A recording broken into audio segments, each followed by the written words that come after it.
Boa tarde, seja muito bem-vindo ao canal do Pedro Previdelli. Como é que você vai, jovem idealista? No vídeo de hoje, pode ver que esse é meu 13º vídeo.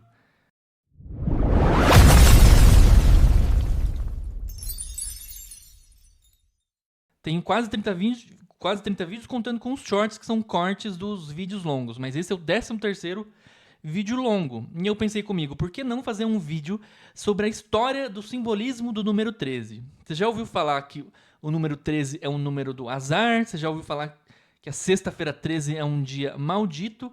Vamos entender a origem disso daqui.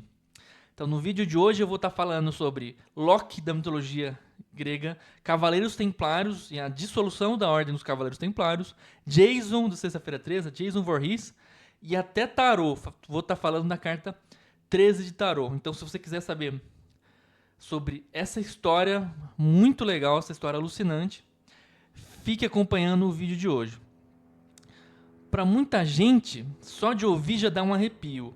Mas e se eu te contasse que esse número, o mais temido do Ocidente, já foi considerado sagrado, uma chave para o universo?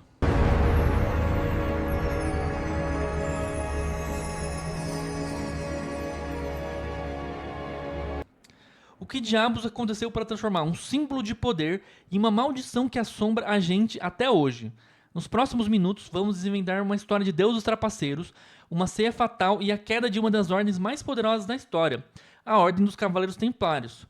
A jornada do número 13 é muito mais surpreendente do que você imagina, e vamos entender como mitos, religião e um evento sangrento se misturam para criar a superstição mais duradoura, possivelmente, da nossa civilização. Antes de ser sinônimo de má sorte, o 13 tinha um poder imenso e, para muitas culturas, sagrado. Para entender sua queda, a gente precisa voltar para uma época em que números eram mais do que matemática, eram a linguagem do cosmos. Então vamos falar um pouco do 12, o número que antecede o 13. Para filósofos como Pitágoras, os números eram a essência de tudo. O 12, por exemplo, era o número da perfeição, da ordem cósmica.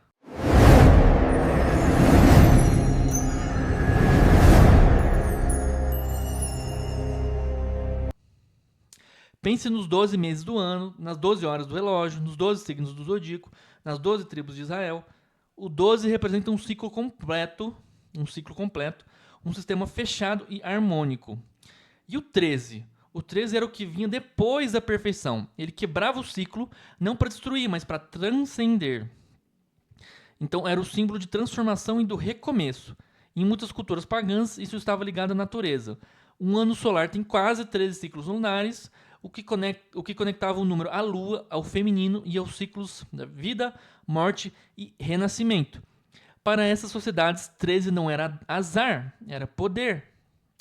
Em muitas culturas mesoamericanas, como a dos maias e astecas, o 13 era fundamental em sua cosmologia, que incluía 13 céus.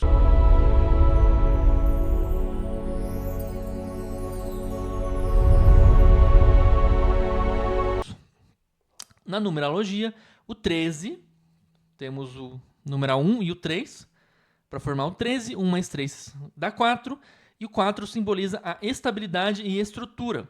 Essa dualidade já mostrava sua complexidade, a energia de mudança, 1 e 3, que leva a uma nova ordem, a ordem do 4. Essa era a face original do 13, um agente de transformação, a chave para o próximo nível. Mas, como sabemos, essa reputação estava prestes a virar de cabeça para baixo. Aos poucos, a percepção do 13 começou a ser substituída por uma semente de medo, plantada por mitos e narrativas religiosas que redefiniram seu significado para sempre. Então, agora o ponto da virada, a origem da maldição.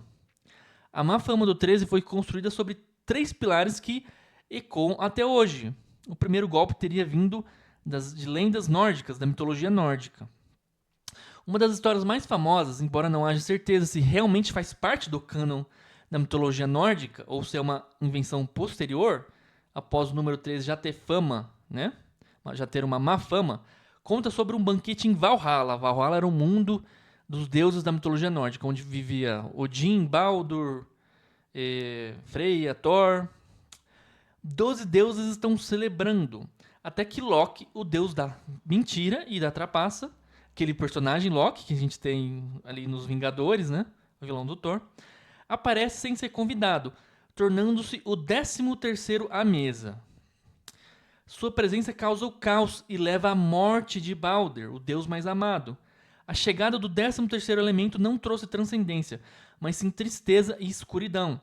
Essa história, mesmo sendo folclore recente, se popularizou como um alerta.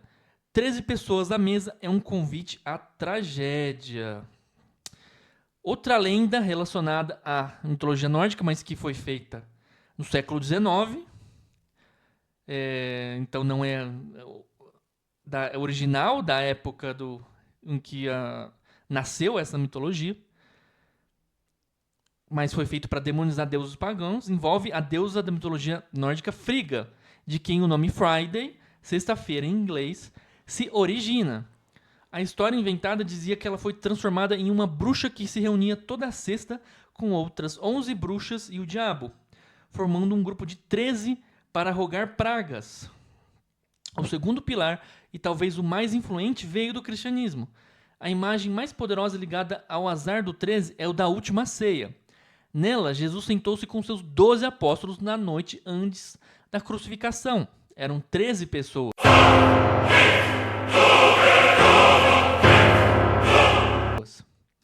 Mas o 13º a se juntar, ou o traidor entre eles, era Judas Iscariotes. Segundo uma lenda medieval, né? A lenda diz que ele foi o 13º, o último, a se juntar a eles no momento da última ceia. E lembrando que Judas foi quem entregou Jesus à morte. Judas Iscariotes era o traidor, o único traidor entre eles, entre Jesus e os 12 apóstolos. A partir daí, o número ficou para sempre ligado à traição e ao desastre iminente. A associação negativa foi reforçada. A crucificação de Cristo aconteceu em uma sexta-feira e, para completar, o capítulo 13 do livro do Apocalipse é justamente o que descreve a vinda do anticristo e da besta, cimentando o número como um prenúncio do mal. O que era um símbolo de renovação virou um símbolo de pecado. Agora vamos lá, talvez para o momento mais esperado do vídeo, a queda dos Templários. Vou contextualizar como os Templários foram criados primeiro. Se a mitologia e a religião plantaram as sementes do medo, um evento histórico brutal selou o destino do número. No início do século XII, depois de Cristo, as cruzadas estavam em pleno andamento e as rotas de peregrinação para a Terra Santa eram extremamente perigosas. Foi nesse cenário que, por volta de 1118, um pequeno grupo de cavaleiros franceses, liderados por Hugo de Payens, fundou a Ordem dos Pobres Cavaleiros de Cristo e do Templo de Salomão, com o propósito de proteger os peregrinos cristãos.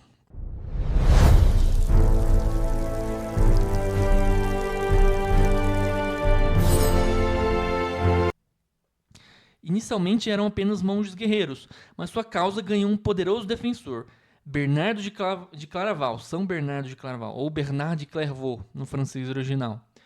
Um dos mais influentes líderes religiosos da época, que hoje é santo. São Bernardo não só promoveu a ordem, como também redigiu seu código de honra, a chamada Regra Latina. Esse código era extremamente rígido, exigindo votos de pobreza, castidade e obediência total. Os templários eram proibidos de ter luxos e deviam levar uma vida austera, dedicados à oração e à batalha, tornando-se a tropa de elite da cristandade. Com esse selo de aprovação da igreja e um código de honra que inspirava respeito, os templários se tornaram peças-chave nas cruzadas, atuando na linha de frente das batalhas mais importantes.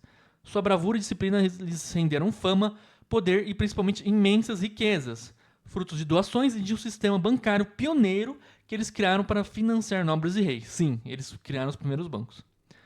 Em menos de 200 anos, tornaram-se uma das organizações mais ricas e poderosas da Europa. Mas esse poder todo atraiu a cobiça do rei da França, Filipe IV, também conhecido como Filipe o Belo. É uma pena que um rei que foi tão ruim, tão péssimo, é conhecido como Filipe o Belo, né?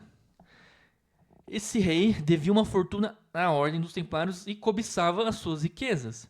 Em um plano maquiavélico, na madrugada de sexta-feira, 13 de outubro de 1307, aí a origem da sexta-feira 13 maldita, Filipe o Belo ordenou a prisão em massa de todos os templários na França. Seguiram-se anos de tortura e confissões forçadas sob acusações absurdas de heresia. O processo culminou com a morte do grão-mestre da Ordem dos Cavaleiros Templários, Jacques de Molay, e outros líderes na fogueira. A data, sexta-feira 13, ficou marcada como o dia da grande traição. Mas aqui vai uma reviravolta. Essa data não criou a superstição da noite para o dia. Na verdade, o medo específico da sexta-feira 13 ficou mais popular, realmente muito popular, no século XIX. E o caso dos Templários, o que ele fez foi dar uma âncora histórica perfeita, né? Uma prova real que os futuros aí supersticiosos usariam para justificar o medo daquela combinação fatídica de dia e número. Mas então, a partir daí, a superstição se espalhou pela cultura ocidental. No século XIX, o medo já era tão real que ganhou nomes. Triscaidecafobia, o medo do número 13, e parascavedecatrafobia, medo da sexta-feira 13. Sim, o nome de uma fobia que é a fobia de sexta-feira 13. É impressionante como essas histórias antigas ainda moldam o nosso mundo. A aversão ao 13 se tornou tão forte que começamos a apagá-lo do nosso ambiente. Muitos hotéis e prédios pulam o 13º andar, indo do 12 para o 14, para não assustar os hóspedes.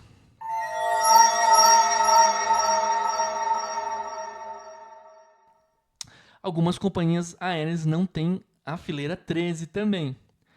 No século XX, a cultura pop abraçou essa lenda, essa superstição e a transformou em um ícone do terror. A franquia de filmes Sexta-feira 13 apresentou ao mundo o assassino Jason Voorhees e cravou a data como sinônimo de terror para uma nova geração.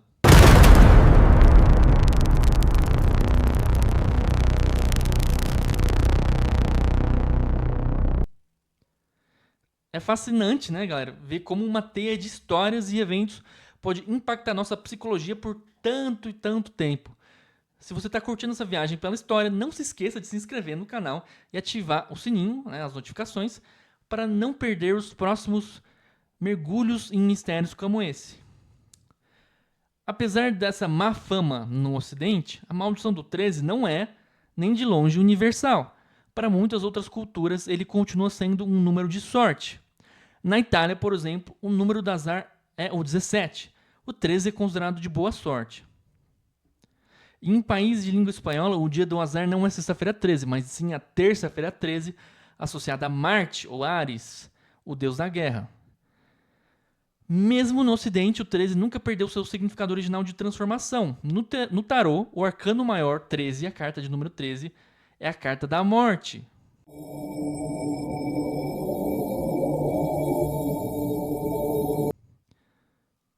Mas ela raramente significa morte literal. Seu verdadeiro sentido é de o fim de um ciclo, uma limpeza que abre espaço para o novo, para o renascimento. É a transformação radical. No judaísmo, o 13 é super importante, associado aos 13 atributos da misericórdia de Deus, e um menino atinge a maioridade religiosa aos 13 anos no seu bar mitzvah, agora, né, ainda falando dos judeus, da cultura judaica. Na Índia, um dos festivais mais importantes em honra ao deus Shiva, o Mahashivatri, é celebrado na 13ª noite do mês lunar. E aí, galera, gostaram desse levantamento da história do simbolismo do número 13? Acho que não tem igual no YouTube inteiro, hein? Então já vão deixando o like, se inscrevendo, ativando o sininho para dar um apoio e me ajudar a transformar isso em um negócio sustentável. E não deixem de me dizer nos comentários o que você achou. O número 13 realmente é um número macabro que carrega uma má sorte, um azar? Isso tem base na realidade ou é só uma lenda urbana? Me contem nos comentários, me contem aí o que mais gostaram do vídeo de hoje e até a próxima, pessoal. Até o próximo vídeo.